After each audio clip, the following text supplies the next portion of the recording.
Diario de un asustador.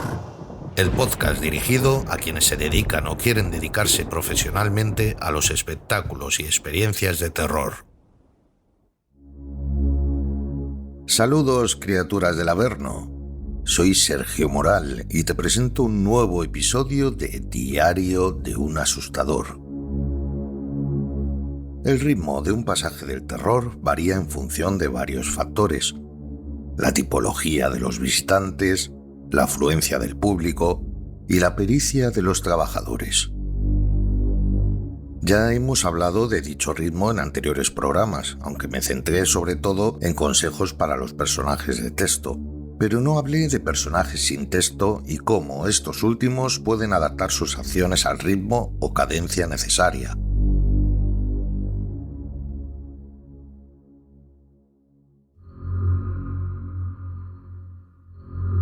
¿Cómo pueden los personajes sin texto adelantar o frenar grupos sin necesidad de textos? ¿Es posible? Claro que lo es. Ya comenté hace tiempo que el correcto ritmo de los visitantes es un trabajo de equipo. Entre todos los trabajadores se puede variar, y mucho, el tiempo que se separa un grupo del otro, cosa que tiene mucha importancia en el correcto funcionamiento de un pasaje del terror. En lo que se refiere a los personajes sin texto, es evidente que la acción a controlar es la expresión corporal. Ya en mis inicios pude observar y analizar cómo trabajaba el gran Marcial Iglesias, uno de mis ejemplos a seguir dentro de este sector. Marcial manejaba los grupos a su antojo.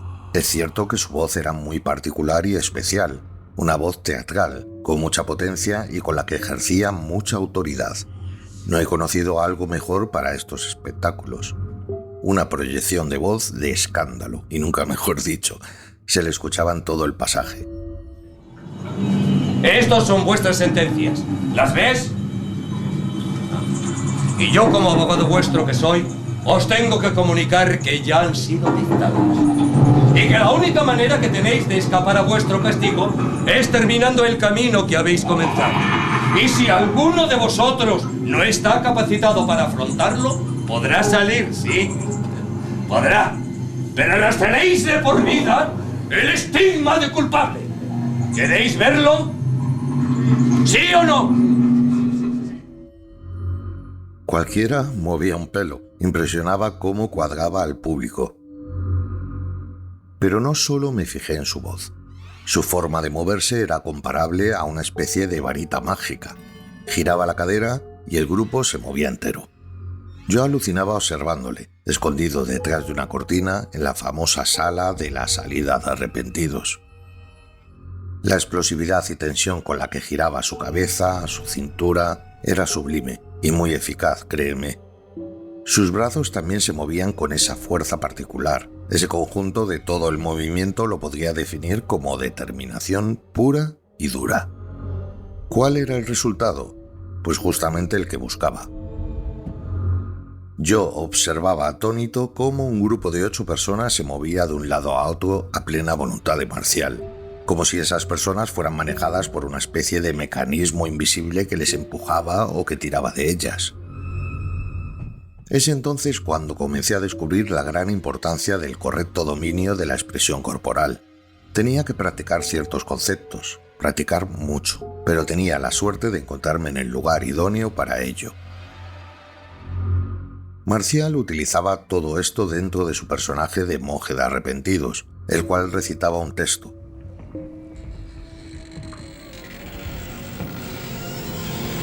Los eternos moradores del pasaje del terror os damos la bienvenida. Vais a transitar por un laberinto lleno de desagradables sorpresas.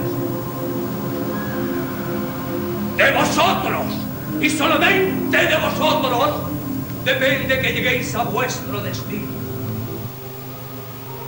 Que vuestros dioses lo vais a necesitar, hermanos, por aquí. Y así fui practicando y mejorando mi técnica.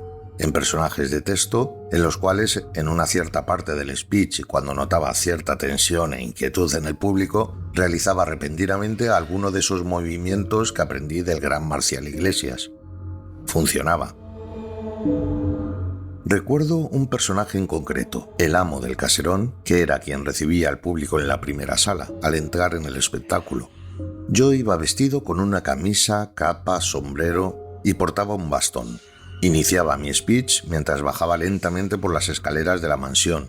En un momento dado y aprovechando la máxima tensión y atención hacia mí, golpeaba el suelo de la escalera con mi bastón y realizaba un giro brusco, alzando la voz. Ese cambio repentino, ese trabajo corporal, esa acción, se transformaba en un grito colectivo del público y un desplazamiento hacia la pared que tenían a la espalda. Sí, señor, funcionaba. Pero bueno, este concepto que aprendí de Marcial no deja de ser una parte más del personaje de texto, en estos casos que te he descrito. Así que vuelvo a la gran importancia del correcto ritmo de los grupos y a personajes que no son de texto. ¿Cómo corrijo esos ritmos? Pues en cierto modo aplicando estos conceptos de expresión corporal, pero voy a matizar un poco, según cada situación que pueda darse. Ya sabemos que, a no ser que se trate de un caso en el que uno de los integrantes del grupo tenga algún tipo de discapacidad, podemos hacer variar la velocidad del grupo, aumentarla o ralentizarla, pero cambiarla.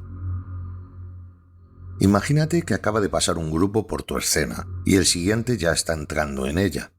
Quieres crear un espacio mayor entre ambos grupos y no tienes la posibilidad de hablarles, porque tu personaje no te da esa opción. Por ejemplo, si tu personaje es un zombi, pues los zombis no pueden hablar. ¿Qué haces? Tienes que entretenerles más, o hacer que se detengan momentáneamente o conseguir que avancen más despacio. Por lo tanto, no queda más remedio que cortarles el paso. Si la situación y tu escena lo permiten, en lugar de estar escondido en tu pulmón, deben verte desde lejos, deambulando por un pasillo o mirándoles fijamente. Eso seguramente hará que bajen el ritmo, la velocidad al andar. Esta situación no durará demasiado, y si el público se ha detenido, enseguida volverá a caminar, pero habrás ganado unos segundos estupendos. Por otro lado, los impactos suelen sucederse desde un lateral del grupo, pero puedes cambiar esto e impactar a la cabeza del público, incluso antes de que llegue el primero. Lograrás también detenerlos en la mayoría de los casos. La parte negativa es que sacrificas a parte del grupo gracias a este efecto sorpresa, saliendo únicamente a los primeros, por lo que tendrás que esforzarte también para aplicar la norma de los 3/3 en sucesivos impactos, si existieran.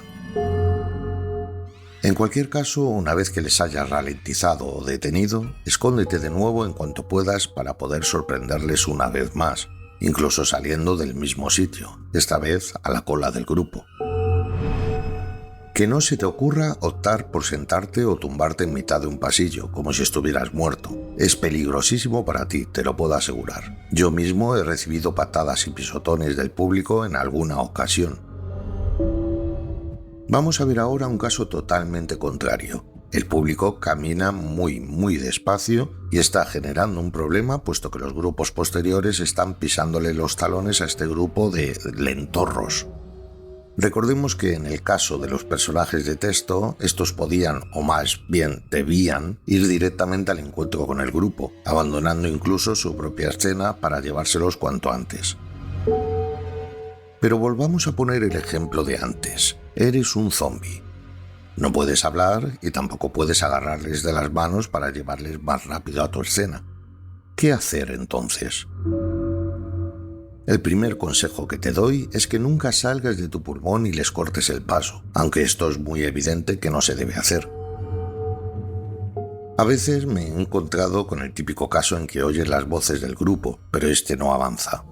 Nunca llega a tu escena. Esto no lo puedes permitir. La opción que yo he empleado en muchas ocasiones ha sido salir de mi pulmón e ir directamente al encuentro con el grupo, pasando siempre por un lateral, barriendo y yéndome a la cola del grupo para azuzarles desde atrás. Existen técnicas vocales que funcionan muy bien para conseguir que la persona a la que persigues corra, al igual que contamos con herramientas tales como manos y pies que también pueden contribuir a ello. Puedes palmear las paredes, emitiendo ruidos nerviosos, mientras persigues a esa persona. Te aseguro que he visto caras de verdadero terror, personas totalmente aterrorizadas, girando su cabeza hacia atrás con cara de pánico mientras yo les perseguía. Generar esos ruidos y movimientos nerviosos detrás de alguien normalmente provoca que esa persona se encoja de hombros y avance más rápido, presa del miedo. Por supuesto, como siempre digo, no basta la teoría. Hay que practicar esos sonidos y movimientos para lograr una efectividad adecuada. A mí estas técnicas siempre me han funcionado, en mayor o menor grado. Por último, quiero resaltar la importancia de realizar tu trabajo lo mejor posible, implicarte al máximo y lograr que tu público se lleve la mejor de las experiencias. O la peor, según se mire. Pero trata de que tu objetivo sea el de causar sensaciones que queden grabadas en la mente de tus víctimas. Practica, investiga, no te conformes. Mejora tus tácticas, tu velocidad, tu explosividad y tu técnica. ¿Y tú?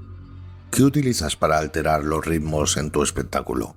Estamos deseando leerte.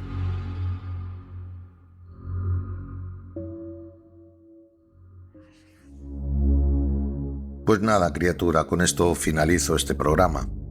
Te digo, como siempre, si te gusta todo este contenido, pues te pido que apoyes este podcast compartiéndolo todo lo que puedas.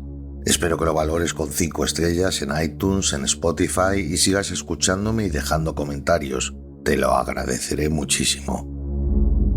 Recuerda visitar terrormakers.com, donde encontrarás muchísima formación exclusiva y una comunidad cada vez más grande de locos y apasionados por el terror.